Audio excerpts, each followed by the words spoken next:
ಇದ್ರೆ ಉಷ್ಣ ಅಲೆಯ ತಾಂಡವ ಅವತಾರ ಶುರುವಾಗಿದೆ. ರಾಜ್ಯ ಸರ್ಕಾರದಿಂದ ಕೂಡ ಒಂದು ಅಲರ್ಟ್ ಅನ್ನು ಘೋಷಣೆ ಮಾಡಲಾಗಿದೆ. ಇದರಲ್ಲಂತೂ ಉತ್ತರ ಕರ್ನಾಟಕದ ಸಾಕಷ್ಟು ಜಿಲ್ಲೆಗಳು ಈ ಒಂದು ಬವಣೆಗೆ ಒಳಪಟ್ಟಿವೆ. ಬೇಸಿಗೆ ಕಾಲ ಅಪ್ಪಳಿಸದೆ ಬಲವಾದ ತಾನೊಬ್ಬನೇ ಬರದೆ ಜೊತೆಗೆ ಒಂದಿಷ್ಟು ಅಸಹನೀಯ ಅಂಶಗಳನ್ನು ಹೊತ್ತು ತರುವುದು ಇದರ ವೈಶಿಷ್ಟ್ಯ. ಹಾಗಂತ ಇವನಿಂದ ತಪ್ಪಿಸಿಕೊಳ್ಳಿಕ್ಕೆ ಸಾಧ್ಯವಾಗಲ್ಲ.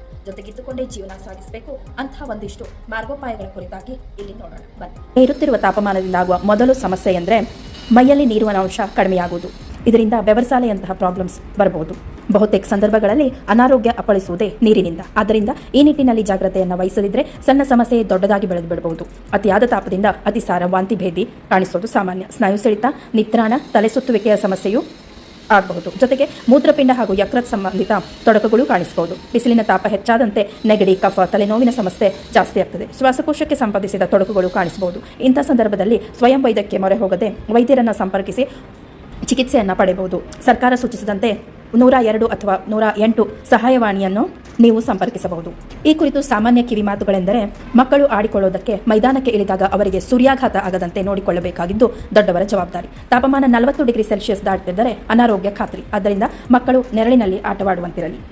ಬಿಸಿಲಲ್ಲಿ ಆಡುವುದರಿಂದ ದೇಹದಲ್ಲಿ ನೀರಿನ ಅಂಶ ಕುಗ್ಗಿ ಬಳಲಿಕ್ಕೆ ಶುರುವಾಗುತ್ತದೆ. ಆದ್ದರಿಂದ ಹೊರಗೆ ಹೋಗುವಾಗ ಪ್ರತಿ 15-20 ನಿಮಿಷಕ್ಕೊಮ್ಮೆ 100 ml ನೀರನ್ನು ಸೇವಿಸಬೇಕು. ಆಟದ ವೇಳೆ ಅಥವಾ ಹೊರಗಡೆ ಹೋದಾಗ ಸೋಡಾ, ಕೋಕ್ ಇತ್ಯಾದಿಗಳ ಮೊರೆ ಹೋಗದೆ ಕಬ್ಬಿನ ಹಾಲು, ಎಳೆನೀರನ್ನು ಸೇವಿಸುವುದು ಉತ್ತಮ. ಉಪ್ಪಿನಾಂಶವಿರುವ ಆಹಾರದ ಸೇವನೆಯು ಪೂರಕವಾಗಿರುತ್ತದೆ. ಬಿಸಿಲಲ್ಲಿ ಆಡುವಾಗ ಟೋಪಿ ಅಥವಾ ಹೊರಗೆ ಹೋಗುವಾಗ ಗಾಳಿ ಆಡುವಂತಹ ಸಡಲ ಉಡುಪುಗಳನ್ನು ಧರಿಸುವುದು ಸೂಕ್ತ.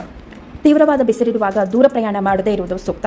ಇನ್ನು ಅತ್ಯವಶ್ಯಕ ಸಂದರ್ಭಗಳಲ್ಲಿ ನಿಮಗೆ ಅತ್ಯವಶ್ಯಕ ನೀರನ್ನು ನೀವೇ ಕೊಂಡೊಯ್ಯಿರಿ ಅಥವಾ ಪ್ಯಾಕ್ಡ್ ನೀರನ್ನು ತೆಗೆದುಕೊಳ್ಳಿ. ರಸ್ತೆಯ ಬದಿಯಲ್ಲಿ ಸಿಗುವ ಕಡಿಮೆ ಬೆಲೆಯ ಪಾನೀಯಗಳನ್ನು ನೀವು ಸೇವಿಸುವುದರಿಂದ ನೀರಿನಿಂದ ಆಗುವ ಹಲವಾರು ಸಮಸ್ಯೆಗಳು ನಿಮ್ಮಲ್ಲಿ ಉಂಟಾಗಬಹುದು. ಬೇಸಿಗೆಯಲ್ಲಿ ಹೆಚ್ಚಾಗಿಸಿರುವ ಟೊಮ್ಯಾಟೊ, ಕಲ್ಲಂಗಡಿ, ಜುಕೀನಿ, ಕಿತ್ತಳೆ, ಸೊಪ್ಪು, ತರಕಾರಿಗಳು, ಸೌತೆಕಾಯಿಯಂತಹ ತರಕಾರಿಗಳನ್ನು ಸೇವಿಸುವುದರಿಂದ ಡಿಹೈಡ್ರೇಷನ್ ಅನ್ನು ನೀವು ಸಾಕಷ್ಟು ಮಾತ್ರದಲ್ಲಿ ತಡೆಗಟ್ಟಬಹುದು. ಇದರ ಜೊತೆಗೆ ಮಸಾಲೆ ಪದಾರ್ಥಗಳನ್ನು ಹೆಚ್ಚಿಗೆ ಪ್ರಮಾಣದಲ್ಲಿ ಸೇವಿಸುವುದನ್ನು ತಡೆಗಟ್ಟಬೇಕು. ಅದೇ ರೀತಿ ಚಹಾ, ಕಾಫಿ ಸೇವನೆಯನ್ನು ಕಡಿಮೆ ಮಾಡಬೇಕು.